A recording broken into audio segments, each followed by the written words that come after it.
آپ دیکھ رہے ہیں یوٹیوب چینل اردو سیکھو ایسے۔ اس ویڈیو کو دیکھنے کے لیے آپ کی پسند اور آپ کے انتخاب کا ہم خیر مقدم کرتے ہیں۔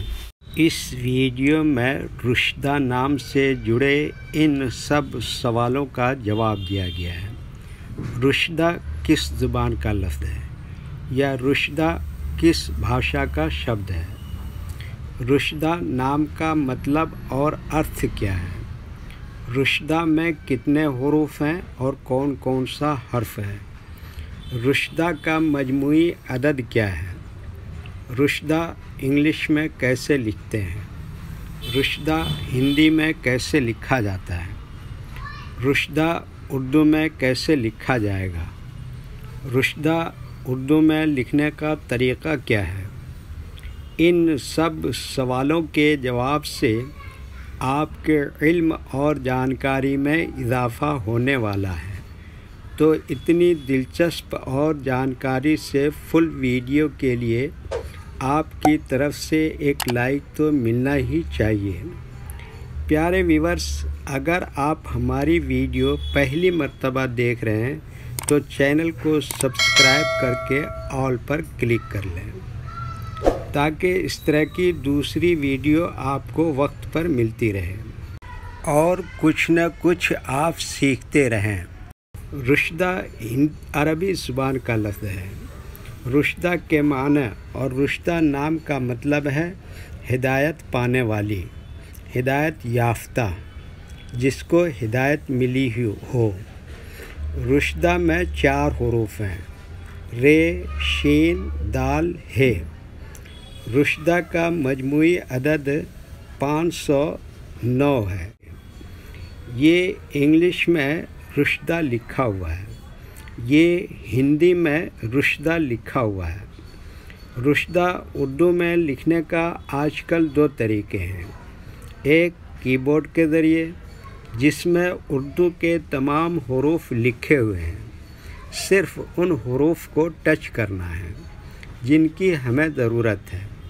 جیسے ہمیں رشدہ لکھنا ہے تو سب سے پہلے ر کو ٹچ کریں گے، پھر اس کے بعد شین کو ٹچ کریں گے، پھر اس کے بعد دال کو ٹچ کریں گے، پھر اس کے بعد آخر میں ہ کو ٹچ کریں گے، تو آٹومیٹک اسکرین پر اس طرح رشدہ لکھا ہوا آ جائے گا۔ رشدہ لکھنے کا دوسرا اور پرانا طریقہ ہے قلم یا پینسل سے لکھنے کا۔ اس کے لیے ہمیں اردو لیٹرز یا اردو اکشروں کی جانکاری ضروری ہے۔ ہمارے وہ بھائی بہن جو ہندی انگلش لکھنا پڑھنا جانتے ہیں اور اردو لکھنا پڑھنا نہیں جانتے ہیں تو ان 4 باتوں کو خاص طور سے یاد رکھیں۔ نمبر 1، اردو حروف کا نام۔ نمبر 2، اردو حروف لکھنے کا طریقہ۔ نمبر 3، اردو حروف فل لیٹر کی پہچان۔ نمبر 4، اردو حروف شارٹ لیٹر کی پہچان۔ اردو میں رشدہ لکھنے کے لیے ہمیں ان لیٹرز کی ضرورت پڑے گی اور اس طرح سے لکھا جائے گا۔ تو پہلے ان لیٹرز کے نام کو جانا اور ان کو یاد رکھیں۔ نمبر 1، ر۔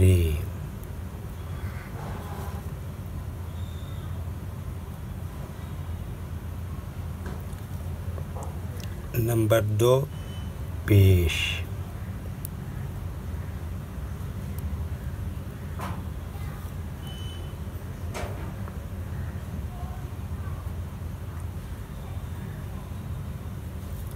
نمبر 3، شین۔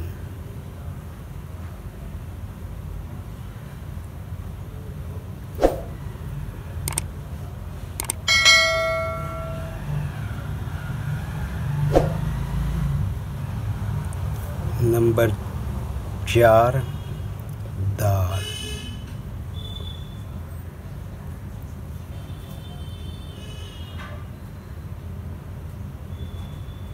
نمبر 5، ہے۔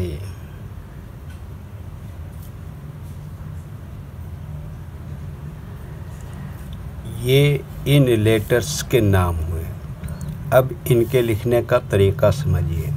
یہ جو لائن دیکھ رہے ہیں، اردو کے کچھ حروف اس لائن کے اوپر لکھے جاتے ہیں اور کچھ حروف لائن پر ہی لکھے جاتے ہیں، اور کچھ حروف آدھے لائن کے اوپر آدھے لائن کے نیچے لکھے جاتے ہیں۔ جیسے رے آدھے لائن کے اوپر آدھے لائن کے نیچے لکھتے ہیں، شین آدھے لائن کے اوپر آدھے لائن کے نیچے لکھتے ہیں، دال آدھے لائن کے اوپر آدھے لائن کے نیچے لکھتے ہیں، ہے آدھے لائن کے اوپر آدھے لائن کے نیچے لکھتے ہیں۔ یہ اردو کے فل لیٹر ہیں، ان کو حروف تہجی بھی کہتے ہیں، اور یہ الگ الگ لکھے ہوئے ہیں، لیکن جب ہم ان کو ملا کر لکھیں گے تو ان میں سے کچھ لیٹر کبھی فل لکھے جاتے ہیں اور کچھ لیٹر شارٹ لکھے جاتے ہیں۔ جیسے رے اس طرح سے فل لکھیں گے، شین اس طرح سے شارٹ لکھیں گے، دال کی شکل تھوڑی اس طرح سے ہو جائے گی، اور ہے یہاں پر فل لکھیں گے۔ تو ایک مرتبہ ان کو ہم ملا کر لکھ کے دیکھتے ہیں۔ یہ دیکھیے کیا لکھا، رے، اس پہ کیا لگا ہے، یہ پیش، اور یہ کیا لکھا، شین، اور یہ کیا لکھا، دال، اور یہ کیا لکھا، ہے۔ یہ کیا ہو گیا، رشدہ۔ ایک مرتبہ ہندی کے اکشر کو اردو کے حروف سے میچ کر کے دیکھ لیجئے۔ یہ کیا ہے، را، اس کے لیے اردو میں کیا ہے، رے، اور یہ کیا ہے، او کی ماترا، اس کے لیے اردو میں کیا ہے، پیش، اور یہ کیا ہے، شا، اس کے لیے اردو میں کیا ہے، شین، اور یہ کیا ہے، دا، اس کے لیے اردو میں کیا ہے، دال، اور یہ کیا ہے، آ کی ماترا اور ہا، اس کے لیے اردو میں یہ کیا ہے۔ ویڈیو دیکھنے کے لیے شکریہ۔ ویڈیو کیسی لگی کامنٹ میں اپنی رائے ضرور لکھیں۔ چینل کو سبسکرائب نہیں کیا ہے تو سبسکرائب کریں، ساتھ ہی لائک کرنا نہ بھولیں۔ نیز اردو کے فروغ کے لیے اپنے دوستوں کو ضرور شیئر کریں۔ اللہ حافظ۔